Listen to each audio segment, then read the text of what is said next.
Have you ever found yourself in the shower talking to yourself, going over some decision you made, or mulling over a bad situation you found yourself in, only to realize you could and should have handled them very differently? Have you ever wondered why, in the heat of the moment, you said or did things you now regret? Taking a step back and replaying it in your mind, you realize you actually made some of the worst decisions. Ever wondered who's controlling that voice in your head talking back, critiquing and judging you? Even though it comes from inside your mind, is it really you?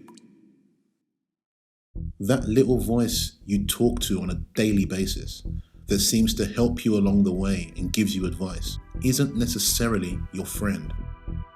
It can morph into your greatest enemy. It's that part of you that, in truth, is holding you back from realizing your true potential. One of Guy Ritchie's most underrated movies, Revolver, is all about your ego. It was just so deep and intricate, it probably went over the majority of people's heads. The irony is that the film went unnoticed, under the radar, just as that voice in your head lives unnoticed and under the radar for most of our lives.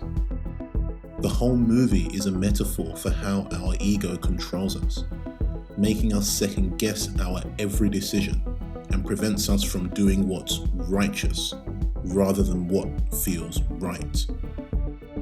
You know what's so elegant about this game, Jake?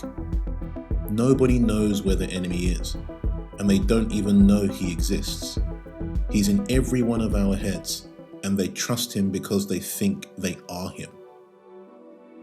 Wow, that's powerful. That's truly profound.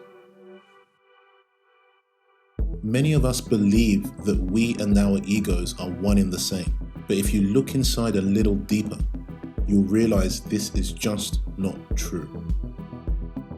You see, our egos are actually born from a survival instinct programmed deep inside our brains. And these programs date back millions of years. Hundreds of thousands of years ago, when we were hunter-gatherers on the plains of the African savanna, or foraging deep inside the Amazon jungle, our risk-reward profile was very different compared to today. It was the survival of the fittest, eat or be eaten. This type of risk-reward profile has been programmed to make us hyper-alert. All the people who were not hyper-alert for all perceived dangers, real or not, would be eaten and bred out of existence. Versus the super hyper-alert people who took every perceived danger seriously, real or not, had a higher chance of survival and so proliferated over time. And through natural selection, you can see why it was beneficial to have a heightened sense or even irrational fear. It increased your chances of staying in the gene pool. The source of our ego is the amygdala, or more commonly known as the reptilian brain, the fight or flight center. And to this day, it still rules over all of our decisions. However, the reptilian brain kicks in every time we find ourselves in a situation that makes us feel uncomfortable or stressed.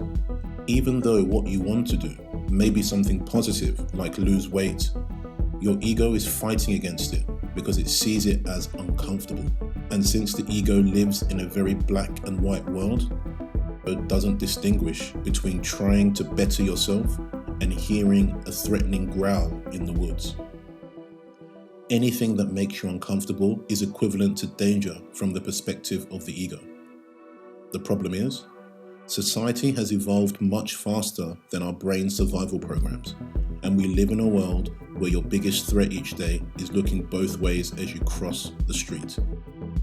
Your amygdala lives in a world it doesn't understand and isn't really needed 99% of the time. An alien world where it really has nothing to do. Have you ever seen people raid a supermarket and buy everything off the shelves when some sort of crisis is announced? Have you ever felt jealous when your partner was flirting? Or jealous of a co-worker that got praised by your boss? Or found some sort of excuse not to go to the gym? Or bought something on impulse even though you didn't really need that thing? Lying, cheating, laziness, making poor choices in the food we eat and how we spend our time. That's the reptilian brain in all of its glory. In each of these cases, you had an internal discussion trying to rationalize your decisions. And each and every time that voice came up with the right arguments, you said to yourself, I'm right. Well, I'm sorry to break it to you, but you're not. In fact, you never had a conversation with yourself at all. You had it with your ego, and it convinced you that what you are doing is correct because it serves you best. So you've been told. As one character in the Revolver movie puts it, it's beautiful, man. You have to admire the opponent's elegance. Everything can be tracked back to ego and habits. That's why for so many people, it's hard to change and become better, personally and professionally. Your ego just won't allow it. Why?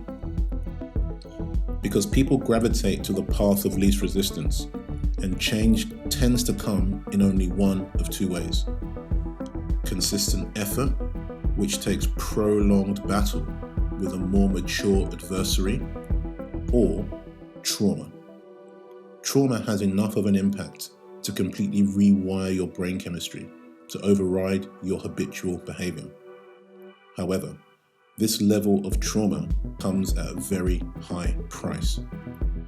If someone smokes and tries to quit over many years, having a parent die from lung cancer could be the traumatic trigger needed to kick the habit. Now ask yourself this: when all is said and done, when you look back over your life, would you be proud of what you accomplished? Or would you have more regrets than you could count? Because ultimately, you have a choice to make. You can either pay the price of discipline or suffer the pain of regret. Discipline is getting up when your alarm rings and starts the day. Regret is hitting the snooze button on your alarm several times in the morning until you realize you're going to be late. Discipline is hard. You have to be consistent and apply yourself each and every day in order to succeed at what you want. Regret is equally hard. Harder maybe, but you don't always feel it straight away. You feel it when you realize you could have done more. And by that time, it tends to be way too late. People tend to focus on the short-term pleasure, long-term pain, rather than the short-term pain and long-term pleasure. Somehow our brains are wired asymmetrically this way. Fighting this enemy is hard, and we'll be fighting until the day we die.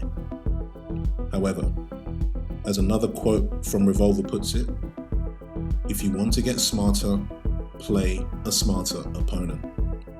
And there is no smarter opponent than your ego. Because it knows you inside out. It knows every thought you have, every move you'll make. It knows your strengths and your weaknesses. Plus, it's been here longer than you have, much longer. It's been part of human evolution since the beginning. That means it's been around for millions of years. It's deeply encoded into our DNA, tricking us into thinking that those emotional-based decisions are actually yours. Trust me, they are not. The very same decisions that are taking you further away from your desires and your success. Now, unfortunately, going toe-to-toe with your ego in an all-out fight for dominance, it isn't a good idea. What are you going to use to fight all those emotions? Well, I wish I had a one-size-fits-all answer, but unfortunately I don't. However, knowing that your greatest enemy is within you is the first step towards defeating it. As I say it, maybe defeat is the wrong word to use. Maybe getting it to calm down and work with you could be the best we could hope for. Who knows? Now you just have to take it one day at a time, one decision at a time, one piece of discipline at a time. When you want to do something that's out of your comfort zone and you feel the resistance coming from inside you, now you know that's your ego fighting against the change. And that's why Nike really do have one of the best taglines of all time. Just do it. And instead of having a conversation with yourself to decide if you need to change, now you know you will never find a real answer there. Just do it. Watch, listen, and experience how the doing and the discipline makes you feel. So you can act in accordance with what's best for you from an objective point of view. And basically, maybe that's the end game. To be able to become the observer. Someone that's above it all, sees it all, and makes the best decision regardless of what your ego is telling you. Be it personal or professional, don't let anything, especially your ego, stand in the way of your growth, success, and ultimately whatever happiness means to you. The only question remains, are you brave enough to put in the effort and get smarter by taking on the smartest opponent, your ego? Let me know in the comment section below, and if you enjoyed the video and found it helpful, please leave a thumbs up and click the subscribe button. Also, click the notification bell to be the first to know when a new video comes out. Thanks for watching.